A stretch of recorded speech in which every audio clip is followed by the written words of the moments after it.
Peace, family. So it's being recorded that a Virginia Tech linebacker has allegedly murdered a man who catfished them on Tinder.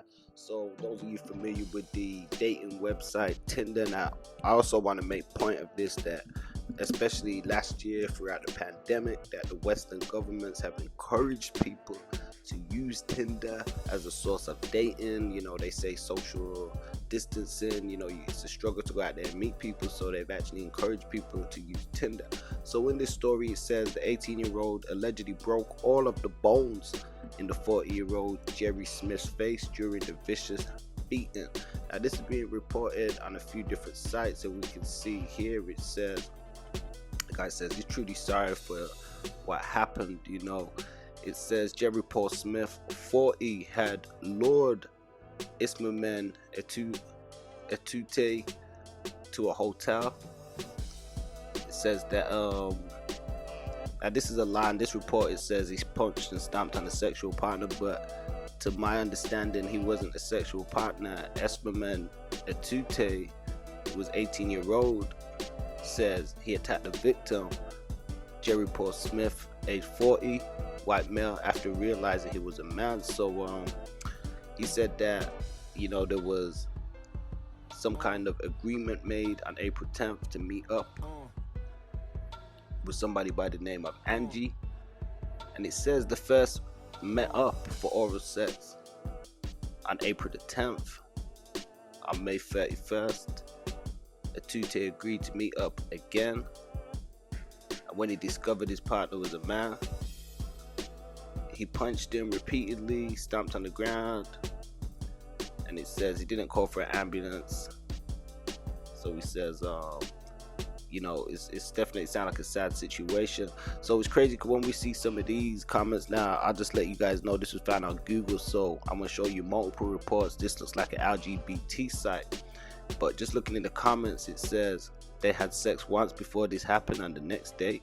So I don't know what's happened, because how can a guy meet a guy who thinks it's a woman? It doesn't make any sense. It says, I don't think no amount of makeup is going to make Smith look like a woman. So there's got to be more to the story. Now, there's people saying there's a whole gay porn industry built around tricking straight dudes. Now, let's take a look at this. Shows you this deceptive and wicked world and times we live in it. So it says it's built around tricking dudes, and they don't know. So it says they don't have to wear makeup. They have weird kind of practices that people don't know. So it's kind of crazy, getting some insight on this story. Circumstances, an 18-year-old being lured to hotel rooms on the premises for sex and stuff like that, being preyed on by a 40-year-old male, catfishing, Tindering, however you want to call it. In this case, it actually cost the guy his life. So it says Etute was ultimately freed on Wednesday on a $75,000 secured bond. He must submit to house arrest and electronic monitoring. It says that he was resourceful and confided in his attorney that the consequences of his actions had hit him real hard. So it's such a shame. It says he was a rookie linebacker for Virginia Tech Hokies and was preparing for his first season with the team at the time of Smith's murder. So last week he was issued a suspension, and his profile has been removed from the school's website. So definitely a crazy story. In similar news, it's being reported that ex-NFL player Kevin Ware is the possible person of interest in his girlfriend's disappearance. So it says Taylor Pomaski was last seen alive at a house party in Spring, Texas. Pulaski, I don't know if that's sounds like Eastern European or something. I'm not quite sure. So it says former tight end for the San Francisco 49ers was arrested by federal agents last week after violating a court order, and is expected to be questioned about his girlfriend's disappearance in April. Kevin Ware, 40, was taken into custody by U.S. Marshals on June 11th for allegedly skipping bond supervision linked to past narcotics and firearms charges. Texas authorities plan to question him regarding the disappearance of Taylor Pomaski. So it says the 29-year-old was last seen alive at a house party in Spring, Texas on April 25th. She was reported missing by her family 2 days later. So detectives with the Harris County Sheriff's Office have described Pomaski's disappearance as suspicious and suspect foul play. Now this sounds very eerily similar to another huge NFL star who was alleged to have been implicated in the disappearance, not the disappearance but murder of his wife, being O.J. Simpson. Now this definitely very strangely eerily similar, not comparing it to O.J. in terms of what's happened, but just I think with these sports people and these personalities getting involved with people of different ilk, and then cracks starting to show and stuff like that. So it's definitely crazy. It says people have described their relationship as abusive. It said they were talking about her getting back out there, getting back on her feet, getting herself set and stabilized. So yeah, this definitely another sad state of affairs.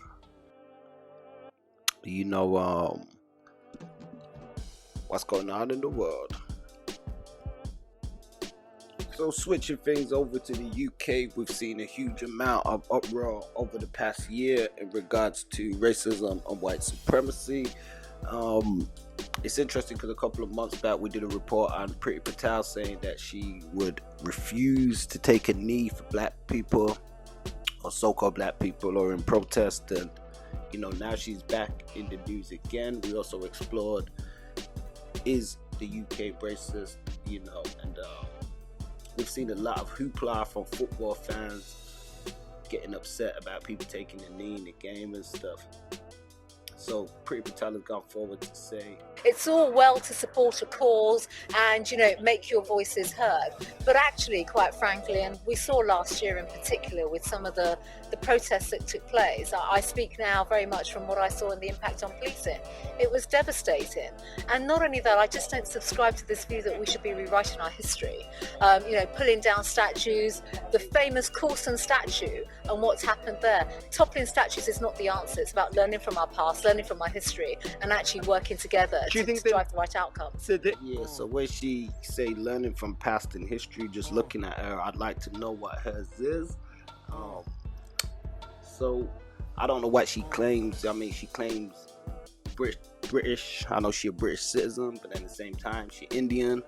Or, well, she could be Indian because she looked quite fair-skinned. Maybe she mixed or something along the line. I'd like to know more about her. So anyway, she's definitely quite a bad dresser for somebody who's the England fans are right to kind of looks somewhat young, that's a choice for them, quite frankly. Would you be booing I've not gone to a football match to even sort of contemplate that, but I maintain my point, quite frankly, that we learn from our past. But yeah, she's talking about learning from her past, which is just claptrap and lies, because what's been learned, if we're talking about a system of racism or white supremacy, I don't know what she's suggesting has been learned. Just more lies and Tory BS, stirring up the pot, which is a shame for somebody in her position, but I guess we don't expect anything less. So she claims Black Lives Matter protests had a devastating impact and criticized the pulling down of certain statues. Now, I'm not one to advocate the organization of BLM and stuff like that. However, people have the right to make their voice heard, and she has the right to not do the knee if she doesn't wish to at the same time. But when she speaks on people participating in this gesture of politics, is what she's saying, is to me she's playing picks and choosy. She's clearly showing what side she is on, and it isn't the side of the righteous, it is the side of the wicked. And I do hope one day these wicked people are brought into account for all their actions. She's talking about learning from their mistakes and stuff. Yes, we would like to see that, and we would like to see more retribution. So with that being said, we ain't encouraging people to go out there and knee or take down statues. I do believe it was more European or white people, or people that she I guess sympathize or identify with, a lot more, that it was pulling down those statues. So I think before people start getting out their high horse and that sort of stuff, we need to realize, yes, we're living in England, so I guess we have to be trepidatious in how we approach these issues, because as we've seen in recent events, racism and racial tension is still at a high. You know, it's a shame she didn't speak on the Muslim and Asian family being attacked. So she remains quiet on issues like that, but likes to talk a lot of BS when it comes to stuff like this. So I've actually changed the name from Priti Patel to Hogly Patel, because she is one ugly ass MF. Yeah, so switching over to social media quite quickly. Instagram, be sure to check out My People Connected. Now we're unsure if YouTube are gonna start causing some drama, because we know they like to soldier hate. But here we see a clip that has gone viral online with a Chinese man fighting an African. Get out. Hey, out. Get out. Out of this place, man. Out of this place. Guy who Out of this like place. he has some kind of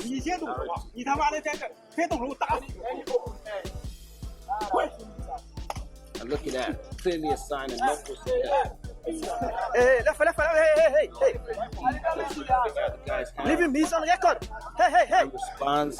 And now look at him, he go for a stick. Look at that, he tries to stab the guy. He's on record, leave him. I mean, whoa, that fly kick. Oh, that was a nice kick.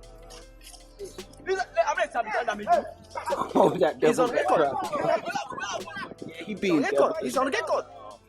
He's on record. Right there. This crazy. Don't worry. He's on record. Stuff right now.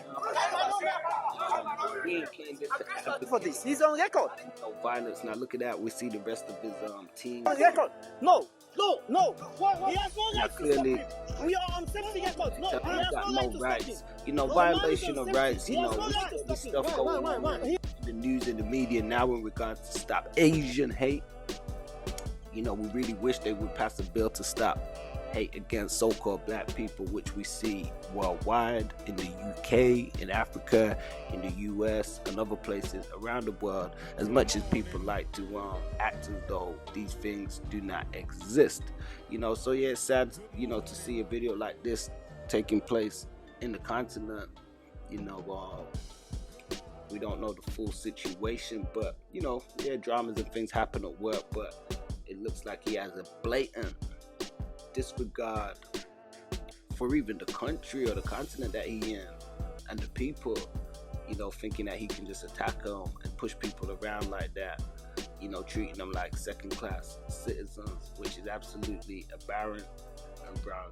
So here we see, you know, the guy being forced to retrieve his pick up your beats. Just pick up everything. Everything is on record.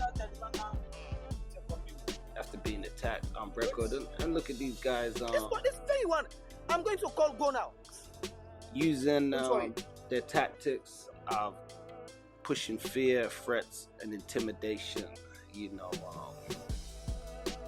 so you know, I'm gonna say peace to that brother. So staying on with the social media, I also want to share this clip now. Hopefully this doesn't get taken down either, but slightly on the same topic. This has happened in the States, where a 29-year-old Asian man threatened a 6-year-old black kid with a sledgehammer and shot at him through his window. Actually shot the kid. So warnings that this has a bit of graphic content, not too graphic, but let's check it out. Shot a little boy. He walks free, taking bond on Tuesday. It has this family angry and confused. And I'm trying to figure out how he got a bond that was so low for trying to kill my kid. Arnold Daniel trying to figure out why Ryan Lee Wen is out of jail after allegedly shooting his son Kobe. He tried to hit me with a sledgehammer, but that's not gonna work because I'm too fast. So then what did he do? Caught a gun, boom, shot me right here. It's all on video. Saturday afternoon on Candlewood Lane. You'll see kids So playing. you see the conviction of the child as well. He's still so blessed.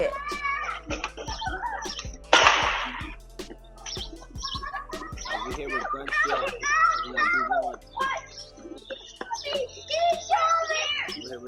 Lee Wen allegedly fired through his front window. The bullet went in Kobe's arm and out the other side.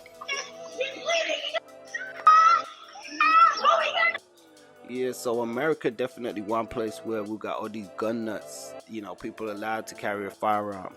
In one aspect, I know some of us out here in the UK and other places with just a bunch of things going on feel as though, okay, you know, it would be good if we could carry one to protect ourselves or protect our families and stuff, but when does it go past having a firearm to protect yourself and your families to you've just got the rights to be in your house shooting through a window and shoot a 6-year-old child in the arm? Nonetheless, to receive a $10,000 bail bond, which is ridiculous. You know, the story we reported earlier, you know, with the black teen who was lured to a hotel and possibly assaulted sexually and, you know, defended himself, consequently ended up killing somebody. And, you know, he was bailed out much higher. Now we see a guy here who shoots a 6-year-old child and is released. So, you know, it sends the message that money, I don't want to say money talks, but money is something that's able to free some of these people from the stuff that they've did. You know, I mean, who does stuff like that? You know, we definitely dealing with supreme wickedness, man, you know, to shoot a 6-year-old kid. And you heard the child say he threatened him with a sledgehammer first, and you know that wasn't gonna work. He was too fast, and you know, so to me, there's no excuse. You know, something like this can't be trivialized. It's like, you know, whether the kid was playing in his yard, there's no sort of excuse for anything, even to threaten a child of 6 years old, of your own or anybody else's child, and then let alone go into the depths of shooting a firearm and injuring said child. So yeah, a lot of craziness going on in the news this week. I'm gonna try to bring you guys up to speed with some different types of content that I'm working on. We've got some more We Ask 10 People segments and stuff coming. So people stay as positive as you can in these turbulent times. There's a lot of craziness going on as we see. The devil is like a roaring lion right now, just roaming the earth for whoever he can snatch, whatever he can do. So a lot of people out there causing all types of mischief. So with that being said, we keep our faith in the Most High and dispel the wickedness of these devils and the wickedness that we see on this earth. And I want to say to God's people and all our people, continue to press forward, stay up, stay woke, and always look out for your folks. Peace.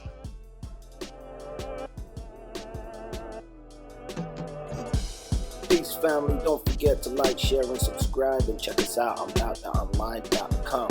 Don't forget to check us out on Facebook for exclusive playlists and social media for all different types of segments and content.